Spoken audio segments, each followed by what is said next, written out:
कासुताय नमः। ॐ गणाधीशाय नमः। ॐ गम्भीरनिनादाय नमः। ॐ वटवे नमः। ॐ अभीष्टवरदायिने नमः।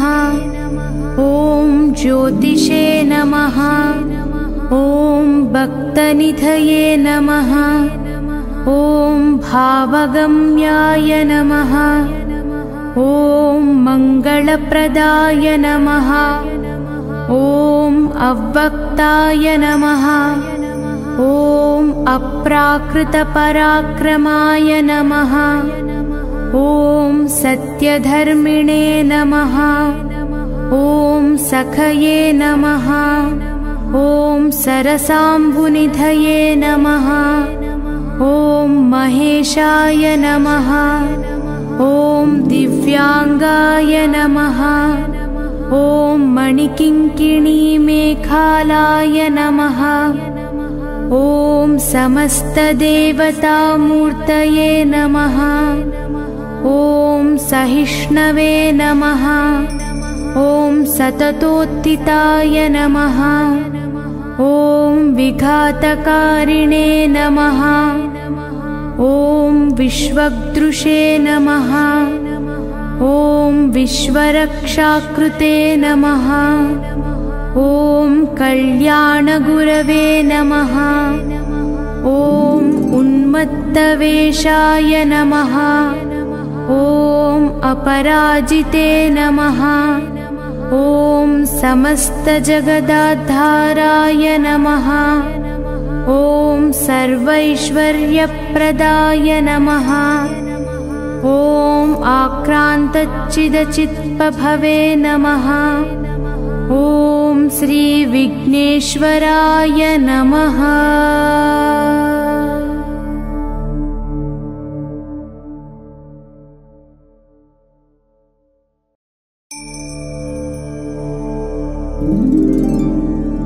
ॐ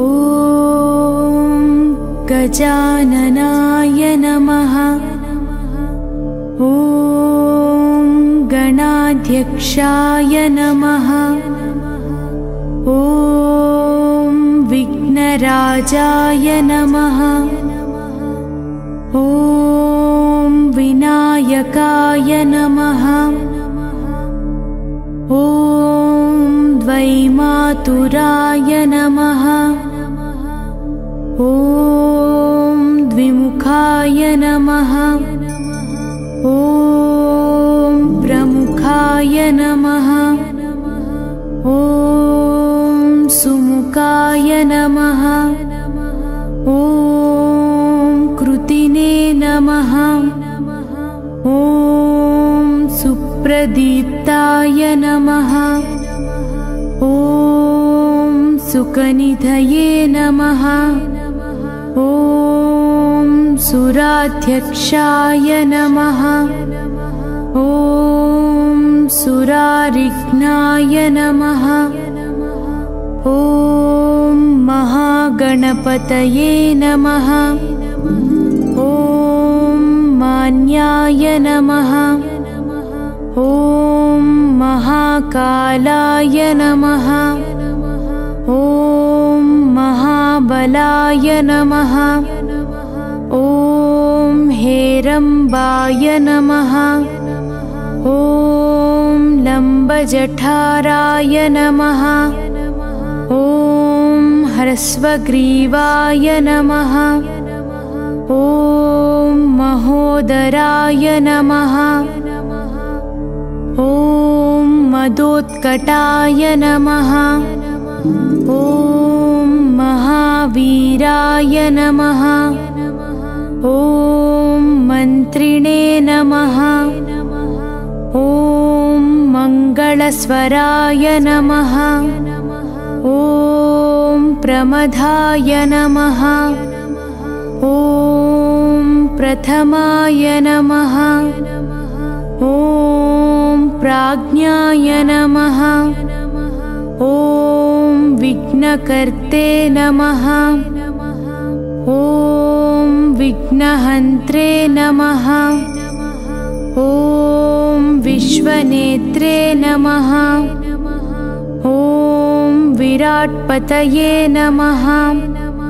ॐ श्रीपतये नमः।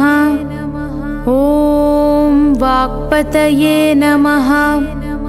ॐ शृङ्गारिणे नमः। ॐ अश्रितवत्सलाय नमः।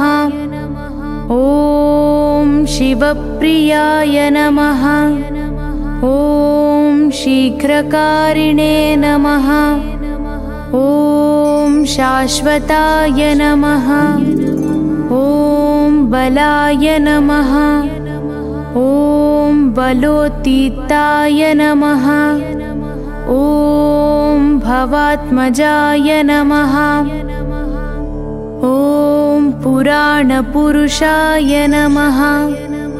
ॐ पूष्णे नमः। ॐ पुष्करोत्तीप्तवारिणे नमः। ॐ अग्रगण्याय नमः। ॐ अग्रपूज्याय नमः। ॐ अग्रगामिने नमः। ॐ मन्त्रकृते नमः। ॐ चामीकरप्रभाय नमः। ॐ सर्वाय नमः। ॐ सर्वोपास्याय नमः। ॐ सर्वकर्ते नमः।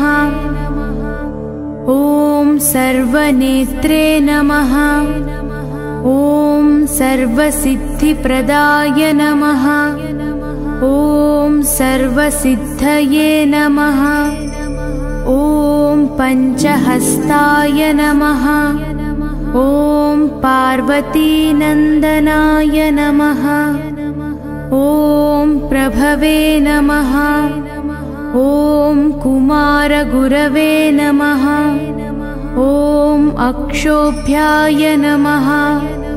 ॐ कुञ्जरासुरभञ्जनाय नमः। ॐ प्रमोदाय नमः। ॐ मोदकप्रियाय नमः। ॐ कान्तिमते नमः। ॐ धृतिमते नमः। ॐ कामिने नमः। ॐ कपित्तवनप्रियाय नमः। ॐ ब्रह्मचारिणे नमः। ॐ ब्रह्मरूपिणे नमः। ॐ ब्रह्मविद्यादिदानुभवे नमः। ॐ जिष्णवे नमः। ॐ विष्णुप्रियाय नमः। ॐ भक्तजीविताय नमः। ॐ जितमन्मधाय नमः। ॐ ऐश्वर्यकारणाय नमः। ॐ ज्यायसे नमः। ॐ यक्षकिन्